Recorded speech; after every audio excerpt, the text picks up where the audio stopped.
Hi guys, welcome to the channel. This is the amendment series. हमने first video के अंदर कुछ topics discuss किए थे। Now this is video number 2 और इसके अंदर हम लोग आने वाले टॉपिक्स को डिस्कस करने वाले हैं।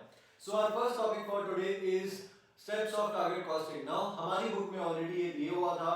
Steps of target costing was given in a comprised manner. Steps वही थे, स्टेप्स चेंज नहीं हो सकते क्योंकि किसी प्रोसेस को इंप्लीमेंट करने का स्टेप मोर और लेस सेम रहने वाला है, right? But now in this in the alternate steps that have been given to us in this new material, इन्होंने बहुत ज़्यादा elaborate करके लिखा है. So my suggestion is to use these. और इसीलिए मैंने इसको यहाँ पर alternate करके लिखा है. Amendment नहीं है because the steps are same. The only thing that is changed is the way of writing. So alternate steps है यहाँ पर. हम लोग इन स्टेप्स पे फॉलो करने वाले हैं. ओके, सो टारगेट कॉस्टिंग को अगर आप याद करेंगे तो target costing is basically deciding a price, उसमें से हमारा प्रॉफिट मार्जिन निकालकर एक कॉस्ट पर जाना है. Okay, that is the basic thing, but it starts with the designing of the product and the manufacturing process of the product. Alright, तो ये चीज से स्टार्ट करना पड़ेगा, इसलिए हमें हमारी सोच बदलनी होगी सबसे पहले. इसीलिए our thinking or our attitude should change and it should be more towards कि मार्केट में क्या रिक्वायरमेंट है और मार्केट में क्या प्राइस चल रहा है, ताकि हम लोग प्राइस पर पहुंच पाए सबसे पहले. Alright, so we have to decide the price. को प्राइस डिटरमाइन करने के लिए मार्केट फैक्टर्स को देखना पड़ेगा. मार्केट फैक्टर्स के अलावा कंपटीशन को देखना पड़ेगा. उसके अलावा हमें देखना पड़ेगा कि कस्टमर्स कितना परसीव करते हैं वैल्यू, उसके हिसाब से दे बी विलिंग टू पे for the product. Alright, so ये सारी चीजों के बेसिस पर एक प्राइस एस्टिमेट करना वो सबसे डिफिकल्ट टास्क है कि आप प्राइस निकाल दो अपने प्रोडक्ट का. ओके, सो वो प्राइस आपने निकालना है सबसे पहले. Your way of thinking and your attitude should change towards the product. कि अगर आप कोई प्रोडक्ट बना रहे हो तो सबसे पहले सोचो मार्केट में क्या प्राइस पर बिक सकता है और मार्केट को क्या रिक्वायरमेंट है प्रोडक्ट से. तभी हम लोग डिजाइनिंग की जब बात करते हैं तो वो रिक्वायरमेंट के बेसिस पर अपने प्रोडक्ट को डिजाइन कर पाएंगे. Alright, now this is the first point कि अपने को अपना एटीट्यूड चेंज करना है. And second step is identification of the market requirements. So market requirements के अंदर सबसे पहले आ जाएगा डिजाइन. डिजाइन के अंदर हम लोग देखेंगे किन फीचर्स को ऐड करना है, उससे यूटिलिटी कितनी निकल के जानी चाहिए कस्टमर्स को. सो कस्टमर के बारे में सोचते हुए अपन अपने प्रोडक्ट को डिजाइन करेंगे. एंड कस्टमर के बारे में सोचना ही तो कहा जाता है कि मार्केट रिक्वायरमेंट को आइडेंटिफाई करना है. ऑलराइट, सो ये हो गया अपना step number 2. Now step number 3 is identification of the price. Price आप आइडेंटिफाई करेंगे कि मार्केट में कौन सी प्राइस चल सकती है और प्राइस के फैक्टर्स क्या रहेंगे कि सबसे पहले मार्केट में प्राइस क्या चलती है, कस्टमर्स कितना विलिंग है पे करने के लिए, कंपटीशन कितने पर सेल करता है, प्रोडक्ट नया आया है, जो मैंने चैप्टर नंबर 7 में पढ़ा है कि ये सारे फैक्टर्स वर्क करते हैं प्राइस डिसाइड करने में. ऑलराइट, तो ये हो गया अपना step number 3. Now step number 3 के बाद में अपने को 3A और 3B दिया हुआ है. 3 के अंदर अपने को बोला हुआ है कि आप पता लगाओ कि आप कितने वॉल्यूम में प्रोडक्शन करोगे. तो क्वांटिटी डिसाइड करना भी बहुत ज्यादा जरूरी होता है. अगर आपको याद होगा चैप्टर नंबर 7 में हमने एक क्वेश्चन सॉल्व किया था जहां पर हमें ये दिया हुआ था कि हम लोग कितना प्राइस रखेंगे और उसके हिसाब से कितना क्वांटिटी सेल हो जाएगा. ऑलराइट, तो वो प्राइस जैसे जैसे बढ़ रहा था क्वांटिटी डिक्रीज हो रहा था और उसके बेसिस पर हमें कैलकुलेशन करके ये बताना था कि कौन से प्राइस पर हमें कितना प्रोडक्ट मैन्युफैक्चर करना चाहिए. सो ये एक एग्जांपल दिया मैंने आपको. उसी तरह से यहाँ पर हमें एस्टिमेट करना पड़ेगा कि मार्केट में कितने प्रोडक्ट की यानी कि कितने यूनिट्स की रिक्वायरमेंट रहने वाली है और हम लोग कितने वॉल्यूम में प्रोड्यूस करने वाले हैं depending on the price that we charge. Alright, so ये हो गया आपका 3A. और 3B के अंदर अपने को बताया हुआ है कि आप फिर प्रॉफिट मार्जिन अपना टारगेट डिसाइड कर लो. It depends on multiple factors like आप कितने लंबे अपने प्रोडक्ट को सोच रहे हो कि उसका लाइफ साइकिल रहेगा. सेकेंडली आपका फाइनेंशियल रिक्वायरमेंट्स क्या है. लेट्स से कि आपने रिसर्च एंड डेवलपमेंट में बहुत ज्यादा एक्सपेंड किया हुआ है and then you want immediate return की थोड़ा पैसा शुरुआत में आ जाए, तो फिर आप लोग प्राइस ज्यादा चार्ज करने की कोशिश करोगे. और ज्यादा चार्ज करने का मतलब यहाँ पर ये होगा कि आप लोग अपना प्रॉफिट मार्जिन ज्यादा रखने की कोशिश करोगे. राइट, सो प्रॉफिट मार्जिन आपको डिसाइड करना पड़ेगा. टारगेट प्रॉफिट मार्जिन अगर आपने डिसाइड कर लिया तो आपका टारगेट कॉस्ट निकल के आ जाएगा because your target price minus your target profit margin is your target cost. Alright, so target cost निकल के आ चुका है अब और यहां से अपना प्रोसेस बेसिकली स्टार्ट होता है. So step number 4 is determining the target cost. वो टारगेट कॉस्ट अपन ने टोटली कैलकुलेट कर लिया, उसको अपने को एलोकेट करना चाहिए टू डिफरेंट असेंबलीज और अपना जो प्रोसेस होता है जो अलग अलग एक्टिविटीज होती है उसके अंदर अपन एलोकेट कर देंगे अपने टारगेट कॉस्ट को. और उसी के साथ में हमें ये भी देखना है कि हम लोग जो टारगेट कॉस्ट एलोकेट कर रहे हैं डिफरेंट असेंबलीज को, वहीं पर हमारे रिक्वायरमेंट्स जो थे एक डिजाइन से और प्रोडक्ट से वो साथ में लेके आ रहे हैं कि कौन से रिक्वायरमेंट के लिए जो एक्टिविटी करनी पड़ रही है वहां पर कॉस्टिंग कितना पड़ रहा है. राइट। तो अगर हम लोग किसी रिक्वायरमेंट को एलिमिनेट कर सकते हैं, या फिर कोई रिक्वायरमेंट हो सकता है, कोई रिक्वायरमेंट है बट बहुत ज़्यादा ज़रूरी नहीं है, सो हमने उसको एलिमिनेट कर दिया, तो अपना वहाँ से कॉस्ट सेव हो जाता है, हम लोग टारगेट कॉस्ट पर जा पाएंगे। सो टारगेट कॉस्ट अचीव करने के लिए ये सारी टेक्निक्स हम लोग यूज करते हैं। Now then comes the next step which is कि हमें अब एक टीम बनानी है, पूरा प्रोसेस डिजाइन करना है कि कैसे टारगेट कॉस्टिंग को करेंगे। तो एक टीम बनाते हैं। सबसे पहले टीम में जो लोग होंगे उन्हें बताना होगा कि उनकी रिस्पॉन्सिबिलिटी क्या है, उनको अकाउंटेबल बनाना पड़ेगा, उनको अथॉरिटी देना पड़ेगा। उसके बाद में जब वो लोग काम करने लग जाएंगे तो अपना बेसिकली टारगेट कॉस्टिंग सिस्टम पर, मतलब टारगेट कॉस्ट पर पहुंचने का प्रोसेस शुरू हो जाएगा, राइट। तो वो लोग क्या करते हैं, अपन ये डिस्कस किया हुआ है अपने मेन लेक्चर्स के अंदर, वो लोग मिलकर डिजाइन पर वर्क करते हैं कि डिजाइन कैसा होना चाहिए प्रोडक्ट का, और डिजाइन के बेसिस पर कॉस्ट निकाल के कौन देता है, management accountant. So management accountant भी साथ में रहता है, डिजाइन अलग अलग बनती है, उसके हिसाब से कॉस्ट निकलता है, कौन सा कॉस्ट सबसे सही पड़ता है, रिक्वायरमेंट्स को मैच करना पड़ता है यहाँ पर। सो उसके बेसिस पर हम लोग टारगेट कॉस्टिंग को अप्लाई करते हैं एंड देन हमारा पूरा प्रोसेस सेटअप होता है। ऑलराइट। सो जैसे जैसे हम लोग डिजाइन चेंज करते हैं वैसे वैसे कॉस्ट चेंज होता है। जो बेस्ट डिजाइन और कॉस्ट हमें देगा वो हम लोग उसके साथ आगे बढ़ेंगे, वो हमारा डिसीजन मेकिंग हो जाएगा। ऑलराइट। सो ये एक प्रोसेस हो गया। इसके बाद में हम लोग क्या करते हैं कि ओके वी ऑलरेडी डिस्कस 6 से तक कॉस्ट मॉडल्स बना लिए। नाउ उसके बाद फिर हम लोग जो गैप रह जाता है अपने एक्चुअल कॉस्ट और टारगेट कॉस्ट के बीच में, उसको और कम करने की कोशिश करते हैं। वो कैसे होता है, तो वो होता है वैल्यू इंजीनियरिंग करके हम लोग नॉन वैल्यू एडिंग एक्टिविटीज को एलिमिनेट कर देते हैं। वैल्यू इंजीनियरिंग से हमें पता चलता है कि कौन सी एक्टिविटी के अंदर कितना कॉस्ट हम लोग इंकर कर रहे हैं और वहां से हम लोग डिक्रीज करने की कोशिश करते हैं, राइट। सो वैल्यू इंजीनियरिंग या फिर वैल्यू एनालिसिस हमें ये एडवांटेजेस देता है एंड एट लास्ट फिर कंट्रोल मैकेनिज्म रहता है जहां से हम लोग कंटीन्यूअसली इंप्रूव करने की कोशिश करते हैं ताकि हमारा कॉस्ट कम से कम होता जाए। और क्योंकि कॉस्ट चेंज होता रहता है, आपके मल्टीपल इनपुट जो रहेंगे उसका कॉस्ट चेंज होता है, लेबर का कॉस्ट चेंज होता है, तो आपको हर वक्त टारगेट कॉस्ट मैच करते हुए चलना है। So continuous improvement has to be there. आपका एफिशिएंसी भी आपको मेंटेन करना पड़ेगा, उसकी वजह से भी आपका कॉस्ट पर इफेक्ट पड़ता है। सो कंटीन्यूअस इंप्रूवमेंट का फंक्शन हमेशा होना जरूरी है, control mechanism has to be there. So ये होता है आपके alternate steps of target costing. Next is principle of target costing. Principle के अंदर यही बात की गई है कि सेलिंग प्राइस आपको सबसे पहले डिसाइड करना चाहिए, क्योंकि टारगेट सेलिंग प्राइस से ही पूरा प्रोसेस स्टार्ट होता है। आपको डिजाइन करना पड़ेगा, you have to focus on customer requirements, उसी के बेसिस पर आप लोग अपने प्रोडक्ट को डिजाइन कर पाओगे। और उसके बाद में you to select the target profit margin that you want to keep, तभी आप लोग टारगेट कॉस्ट को कैलकुलेट कर पाओगे। सो कुछ ऐसी यहाँ पर चीजें दी हुई है now for achieving the target costing. और टीम डिजाइन पर वर्क करेगी। डिजाइन पर वर्क करना इसलिए सबसे ज्यादा जरूरी है because at the design stage आपके प्रोडक्ट का एक मेजर कॉस्ट एलिमेंट ब्लॉक हो जाता है, आप उसी वक्त इनकर कर लेते हो एक तरह से। रिसर्च एंड डेवलपमेंट हो गया या फिर शुरुआत का डेवलपमेंट हुआ या डिजाइनिंग हुआ, सो ये सारे कॉस्ट को अपने को शुरुआत में कम से कम रखना पड़ता है बिकॉज वो शुरुआती पीरियड में ही लॉक हो जाता है। सो डिजाइन करना बहुत ज्यादा जरूरी है इस तरह से कि हमारा कम से कम कॉस्ट इनिशियली ब्लॉक हो जाए एंड देन इसके बाद में हमें अपने पूरे प्रोडक्ट लाइफ साइकिल के अंदर भी अपना कॉस्ट को रिड्यूस करते रहना है, कम से कम रखना है।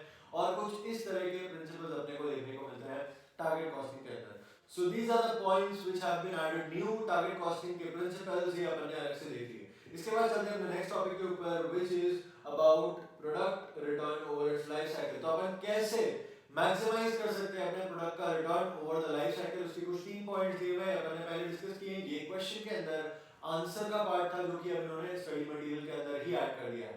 ऑलराइट। सो 3 पॉइंट्स कौन कौन से? सबसे पहला पॉइंट है कि वैल्यू इंजीनियरिंग डिजाइन फेज पर करो ताकि आपके शुरुआत का जो कॉस्ट रहेगा, जो कॉस्ट आप शुरुआत में कमिट कर दोगे, that is as low as possible ताकि आपका return over the life cycle सबसे ज्यादा हो। That is first point. Second point is कि आपको अपने प्रोडक्ट को लॉन्च करने में ज्यादा टाइम नहीं लगाना चाहिए। जब आप प्रोडक्ट बना रहे हो उसको जल्द से जल्द लॉन्च करने की कोशिश करो, उसका आपको ज्यादा से ज्यादा फायदा मिलेगा। And the third point is कि आप कोशिश करो कि अपने प्रोडक्ट की जो लाइफ साइकिल है उसको ज्यादा से ज्यादा बड़ी कर पाओ, जिसकी वजह से आपका रिटर्न मैक्सिमाइज हो जाएगा over the life cycle. Alright. So ये कुछ 3 पॉइंट्स हैं, ये आपको याद कर लेने होंगे क्योंकि ये बहुत इंपॉर्टेंट है। क्वेश्चन का ऑलरेडी पार्ट था और उसको इसमें से निकाल कर स्टडी मटेरियल में एक अलग से टॉपिक ऐड कर दिया है, which is very small topic. 3 he points से पर इनको याद कर लेना चाहिए। इसके बाद हमें कुछ 2 क्वेश्चंस दिए हुए हैं, बहुत ही इजी क्वेश्चन है। Let's move on to the first question. First question is कि हमें WM लिमिटेड के अंदर OB इक्विपमेंट दिया हुआ है एंड उसको हम लोग रिप्लेस कर रहे हैं CF सिस्टम के साथ में या फिर OF सिस्टम के साथ में। ओके, सो WM लिमिटेड नाम का एक ऑर्गेनाइजेशन है जिसके अंदर एक OB नाम का इक्विपमेंट है जिसमें हम लोग या तो CF सिस्टम लगा सकते हैं या फिर हम लोग OF सिस्टम लगा सकते हैं, CF या फिर OF। दोनों को अपने को कंपेयर करना है कि किसमें अपने को ज्यादा फायदा रहेगा, किसमें कॉस्ट कम रहेगा। ऑलराइट, तो दोनों की इनिशियल कॉस्ट अपने को दी हुई है। CF की है 28,000 एंड OF की है 40,000 and then we have been given annual operating cost. Annual operating cost हमें दिया हुआ है दोनों का ही, और अपने को दिया हुआ है कि इसका लाइफ साइकिल है 12 साल का and then the annuality factor calculate करने के लिए जो रेट दिया हुआ है वो भी 12% है। तो अपन सबसे पहले एनुअलिटी फैक्टर कैलकुलेट कर लेंगे। एनुअलिटी फैक्टर कैलकुलेट करना आप सभी को आता होगा अगर आप लोग ऑलरेडी एसएफएम पढ़ चुके हो तो। अगर आपने एसएफएम नहीं किया है तो आप एसएफएम करोगे तब आपको आ जाएगा कि एनुअलिटी फैक्टर कैसे निकालते हैं। Although you must have learn this also in your intermediate और आईपीसीसी। ओके, सो हम लोग एनुअलिटी फैक्टर यहाँ पर निकालेंगे। 12% की रेट दी हुई है और 12 साल तक हमें निकालना है। सो एनुअलिटी फैक्टर निकाल लिया। अपने को एनुअल ऑपरेटिंग कॉस्ट दिया हुआ है, उसको एनुअलिटी फैक्टर से मल्टीप्लाई कर देंगे और इनिशियल कॉस्ट हमें दिया हुआ है। सो दोनों को ऐड करेंगे, अपने को मिल जाएगा कि पूरे प्रोडक्ट लाइफ साइकिल के अंदर उसका कॉस्ट क्या रहने वाला है। ऑलराइट, जिसका कम आएगा वो ज्यादा बेनिफिशियल। ऑलराइट, सिंपल क्वेश्चन था। इस तरह से हमने करके देखा तो हमें पता चला कि इनिशियल कॉस्ट के बेसिस पर CF वाज रीजनेबल, उसका 28,000 था और OF का 40,000 था। ऑल्दो हमें जब पूरा प्रोडक्ट लाइफ साइकिल में उसका कॉस्टिंग पता चला तो OF में और ज्यादा सस्ता दिखा कंपेयर टू CF, क्योंकि CF का कॉस्ट आ रहा है 1,76,656 while OF का कॉस्ट आ रहा है 1,51,492। तो इस तरह से अपने को कुछ कॉस्ट पता चल गई। इसके बेस पर हम लोग ये अपना कंक्लूजन डाल सकते हैं कि हमें OF के साथ जाना चाहिए because ultimately over the product life cycle उसका कॉस्ट सस्ता पड़ता है। Let's move to the next question. Next question में बताया गया है कि लाइट लिमिटेड नाम का एक कंपनी है जिसके अंदर मैनेजर ने ये बताया है कि हम लोग 4 स्टेजेस बता रहे हैं प्रोडक्ट लाइफ साइकिल के अंदर। First is design, second is manufacturing, third is operations and fourth is end of life. तो जनरली हम लोग देखते हैं तो अपना कौन सा चलता है, हमारा चलता है introduction, growth, maturity and then फिर लास्ट में आता है डिक्लाइन स्टेज। राइट, तो ये 4 स्टेज हम लोग जनरली देखते हैं, बट यहाँ पर कुछ नए तरह से इसने डिफाइन कर दिया है स्टेजेस को। First is design, second is manufacturing, third is operations and fourth is end of life. तो अपने को क्वेश्चन के अंदर क्या पूछा हुआ है, क्वेश्चन के अंदर हमें बोला गया है कि इन 4 स्टेजेस के बेसिस पर ही जो कि प्रोडक्ट मैनेजर ने बनाए हैं उसके बेसिस पर आप एग्जांपल दीजिए कि कौन कौन से कॉस्ट कौन सी स्टेज में इनकर हो सकते हैं। ऑलराइट, तो सिंपल है। डिजाइन के अंदर तो R&D कॉस्ट या फिर डिजाइन कॉस्ट आ जाएगा। देन कम्स योर मैन्युफैक्चरिंग, तो मैन्युफैक्चरिंग रिलेटेड जो भी कॉस्ट होता है जैसे कि material, labour, overhead, plant setup, machinery setup, training, इस तरह के सारे कॉस्ट जो आप लोग मैन्युफैक्चरिंग के टाइम पर इनकर करते हो वो सारे आपके मैन्युफैक्चरिंग स्टेज के अंदर आ जाएंगे। Then comes your operations. Now basically manufacturing is a part of operation, but because उन्होंने मैन्युफैक्चरिंग अलग दिया है और उसके बाद ऑपरेशंस दिया है, सो मैन्युफैक्चरिंग की कॉस्ट इज मैन्युफैक्चरिंग से related and probably what they mean by operation is कि हमारा प्रोडक्ट बन चुका है मैन्युफैक्चरिंग स्टेज में, अब उसको सेल करना है। So what would come in is distribution, advertisement और आफ्टर सेल सर्विस। तो ये आ गया आपके ऑपरेशंस वाले स्टेज में। And the last stage is end of life, जहां पर हमारा प्लांट खत्म हो रहा है, सो हम लोग डीकमीशनिंग कर सकते हैं और उसके अलावा हमारा लीगल कॉस्ट कुछ इनका हो रहा होगा अगर तो वो भी आ सकता है। राइट, सो ये एंड ऑफ लाइफ के अंदर आ गया और इस तरह से हमने चारों स्टेजेस के अंदर जो अलग अलग तरह के कॉस्ट इनकर हो सकते थे वो हमने यहाँ पर बता दिए। So this covers up your question number 2 as well. और इसके बाद हम लोग चलते हैं अपने नेक्स्ट टॉपिक के ऊपर। Okay, let's look at the answer first. तो डिजाइन के अंदर research, development, design and testing. Then manufacturing के अंदर मटेरियल, लेबर और हमें बताया गया ओवरहेड्स, मशीन सेटअप, वाई सब जो हमने डिस्कस किया था। Then operation के अंदर distribution, advertising, warranty claims which is also after sales service, and end of life के अंदर उन्होंने decommissioning, disposal and cleanup. So more or less it's the same and इस तरह से हमारा आंसर होता है। Let's move on to the next topic. Okay, so the next topic is pros and cons of Pareto analysis. Now Pareto हमें बताता है कि कौन सी चीज पर हमें फोकस करना चाहिए, because वो हमें बताता है कौन सी चीज पर प्रायोरिटी करो, प्रायोरिटाइज करो एंड देन उसके बेस पर हम लोग अपने डिसीजंस ले सकते हैं, डिसीजन मेकिंग अपन डेलीगेट कर सकते हैं। ये हमने पैरेटो एनालिसिस के अंदर देखा है। सो प्रोज एंड कॉन्स क्या निकल के आते हैं यहाँ से, लेट्स लुक एट दैट।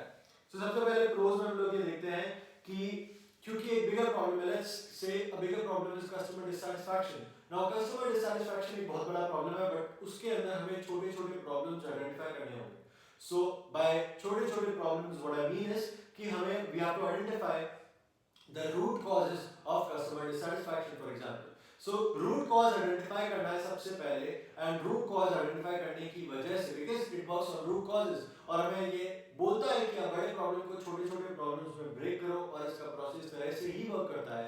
यह हमें हेल्प करता है to identify root cause and work on them to eliminate the root causes. Alright, so ये अपन ने सबसे पहले किया। उसके अंदर सेकंड फायदा ये मिलता है कि अपने को प्रायोरिटाइज करने में हेल्प करता है। राइट, सो अपन आइडेंटिफाई कर सकते हैं कि कौन सा रूट कॉज है, कौन सा फैक्टर सिग्निफिकेंट है, कौन सा इनसिग्निफिकेंट है। जो सिग्निफिकेंट होगा उसको प्रायोरिटाइज करेंगे, इनसिग्निफिकेंट वाले को डेलीगेट कर देंगे। This is very simple. So ये कुछ प्रोज अपने को इसमें दिख जाते हैं। The next benefit that we get is that क्योंकि अपने को पता चल गया कौन सा सिग्निफिकेंट है, तो वहीं पर हम लोग अपने रिसोर्सेज को डिप्लॉय करेंगे, जिसकी वजह से ऑप्टिमल यूटिलाइजेशन ऑफ रिसोर्सेज होता है।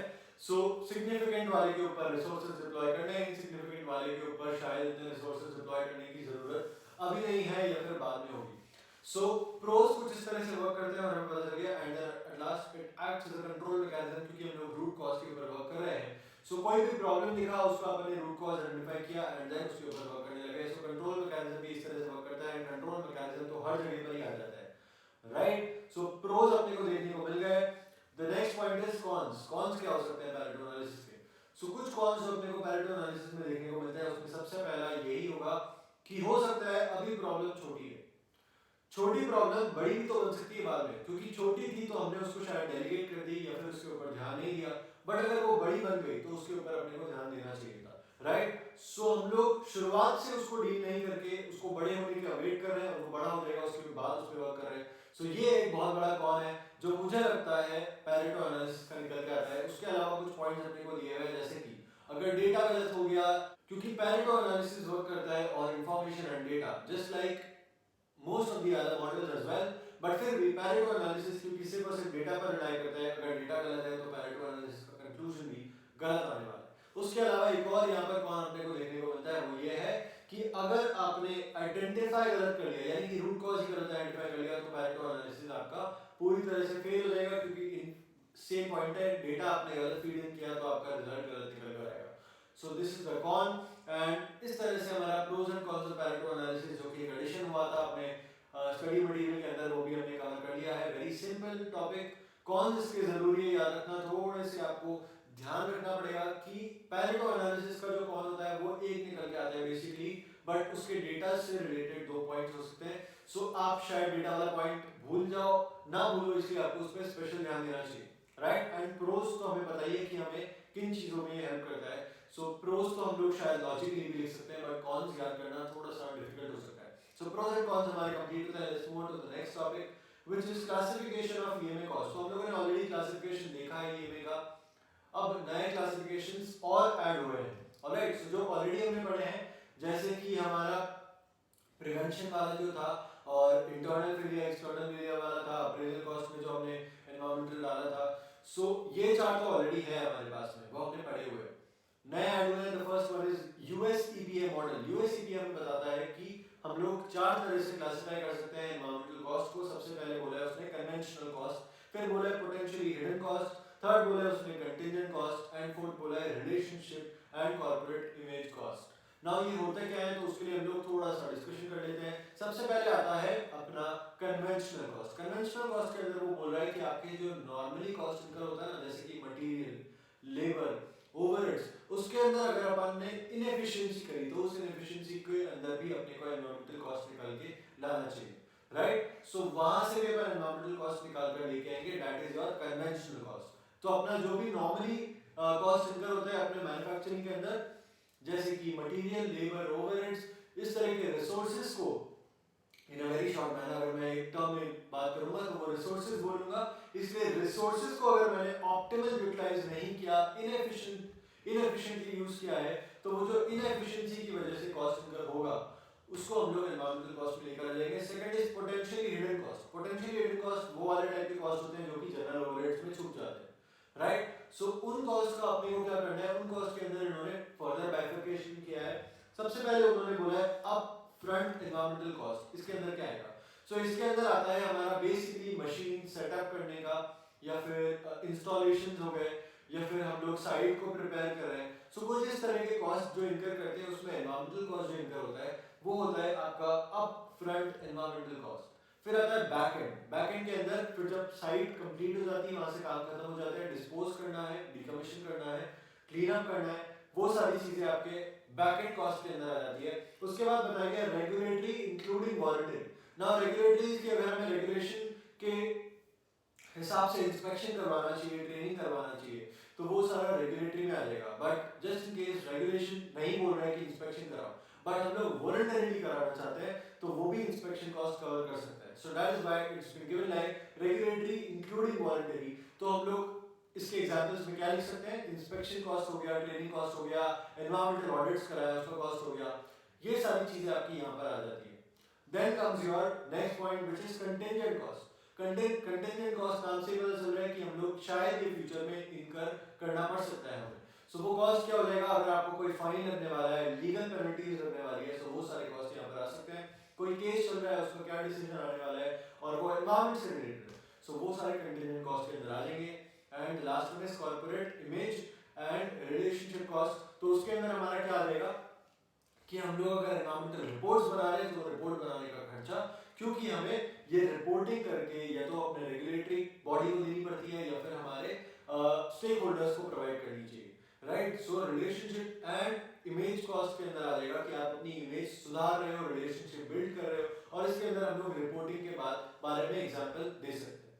सो रिपोर्टिंग करने का जो खर्चा आ रहा है वो आपका इस पॉइंट के अंदर आ जाएगा। सो इस तरह से हमारे 4 क्लासिफिकेशन दे दिए गए। देन यूनाइटेड नेशंस ने दिया है United Nations division for sustainable development. इन्होंने अपने को 2 तरह के कॉस्ट दिए हैं। सबसे पहला कॉस्ट है कि अगर आप लोग पोल्यूशन प्रिवेंट करने के लिए कॉस्ट इनकर कर रहे हो, तो वो आपका यहाँ पर आ सकता है। That is basically an example. इसको हम लोग ब्रॉड वे में ये लिख सकते हैं कि कॉस्ट अगर आप इनकर कर रहे हो एनवायरमेंट के प्रोटेक्शन के लिए, प्रिवेंशन के लिए, तो वो आपका आ जाएगा फर्स्ट वाले में। एंड सेकंड वन इज कि आपका प्रोडक्शन प्रोसेस के अंदर अगर कुछ इनएफिशिएंसीज है, जस्ट लाइक कन्वेंशनल कॉस्ट जो यूएसईपीए का था, तो वो भी यहाँ पर वो लोग कंसीडर कर लेते हैं। ऑलराइट, सो कुछ इस तरह से हमारा एनवायरमेंटल कॉस्ट के फर्दर अलग-अलग क्राइटेरियाज में जो बाइफिकेशंस दिए हुए हैं, क्लासिफिकेशंस दिए हुए हैं, हमने वो डिस्कस कर लिया। ये कुछ नए एडिशन थे, इसमें से यूएसईपीए वाला थोड़ा इंपॉर्टेंट है, यूनाइटेड नेशंस वाला कम इंपॉर्टेंट है।